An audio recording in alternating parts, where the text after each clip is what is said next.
Moving to the U.S. now, the grieving goes on in Pittsburgh today with funerals for 3 of the 11 victims gunned down at the Tree of Life synagogue. That's married couple Sylvan and Bernice Simon and Dr. Richard Gottfried. Now, at the city's courthouse, the man accused of the shooting, Robert Bowers, pleaded not guilty to the indictment, charging him on 44 counts, including murder and hate crimes. And he said he wants a trial by jury. That attack came amid a rise in recent years of anti-Semitic incidents and rhetoric, especially from white supremacist and neo-Nazi circles. Well, one man who knows that environment well, to say the least, is Norwegian journalist Vegas Tenolds. 6 years ago, he embedded himself inside 3 white nationalist organizations and documented it for his book, Everything You Love Will Burn, Inside the Rebirth of White Nationalism in America. He joins us now from New York. It's a pleasure to have you with us. So, Vegas, 6 years ago, when you were doing this, these groups were much more in the fringe than they are today. I'm curious, first off, at your take about the rebirth of white nationalism in America in 2018.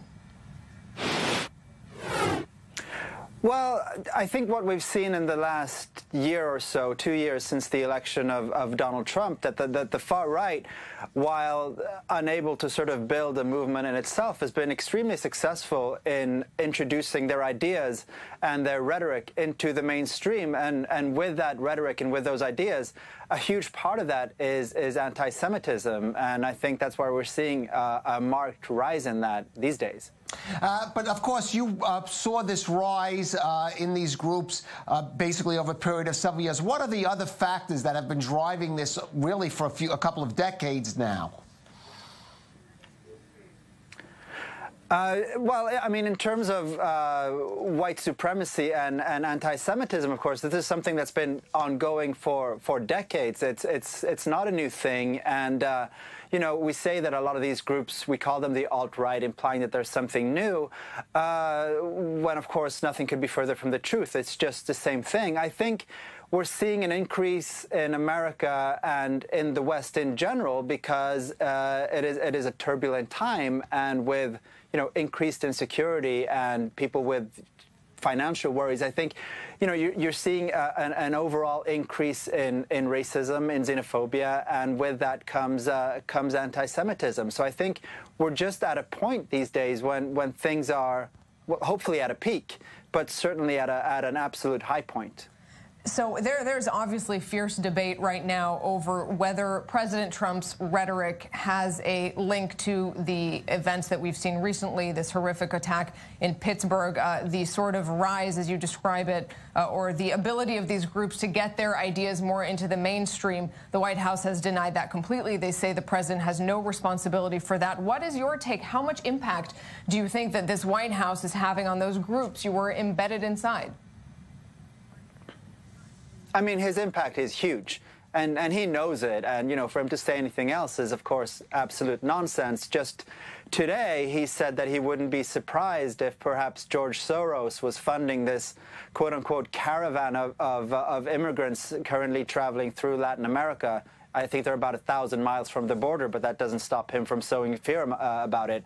You know, of course, this idea of nefarious Jewish operators pulling the levers of power is nothing new. And Donald Trump knows very, very well that this is, it's not even dog whistling, it's dog barking. And he knows that people get his message loud and clear. And for him to pretend that he doesn't know it, like, for all, you know, say what you will about Donald Trump, the man isn't stupid, and he knows what he's saying when he's saying it. Vegas, there's a saying that the most terrible thing about the world is that everybody has their reasons. You got up close to these people. Take us inside the mind, maybe even of a specific individual you know, from their perspective, why they believe they're, in a sense, doing the right thing with this hateful ideology. Well, one of the things that surprised me, and I was perhaps naive in all this, was how anti-Semitism really forms the foundation of absolutely everything they believe.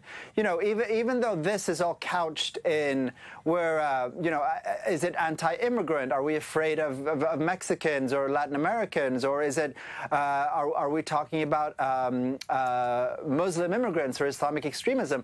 It's all couched in the conspiratorial belief that it's all controlled by the Jews.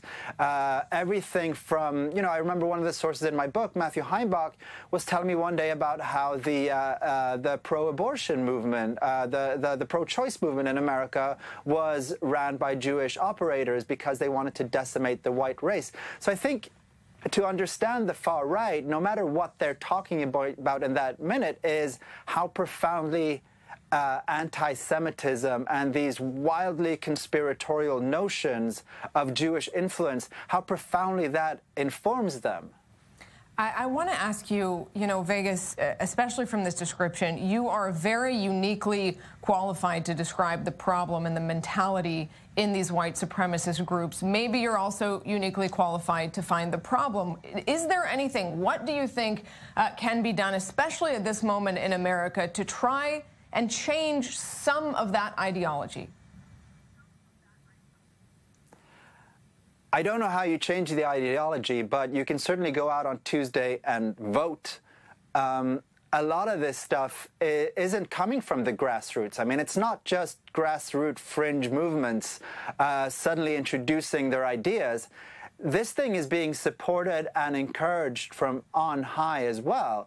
You know, you have Republican politicians like Steve King retweeting basically neo-Nazis. You have him going to Hungary, giving interviews to white nationalist outlets. You have the president alluding to these Jewish plots. So, I mean, there's not much you can do, I think, to defeat racism. The only thing you can do is take a strong stand against it, and you can go and you can vote for politicians who take a firm stand against racism and bigotry in all its forms. And I mean, that sounds like activism, but it's just basic civic duty. But just briefly, Vegas, how much could education, how much can these people's minds be turned in some way, either through education or outreach? Or you found that that is probably a lost cause? I think it can help a great deal. I honestly do. America is a tricky country to do this kind of outreach in, because it's so much is decided by local politicians who are sort of at the mercy of whatever political winds are blowing. But I think absolutely education. I think integration. You know, teach your kids to play with all kinds of other kids. I think cultural exchange, I think that's all wildly important. But of course, these are, you know, notions of cultural exchange is the same as notions of cultural Marxism, which is a very bad thing to these far-right activists. So I think they fear knowledge. I think they fear inclusivity. That's, you know, that's why they don't want any more people coming into the country, I think. So I think absolutely teach your children. All right, Vegas Tenolds in New York.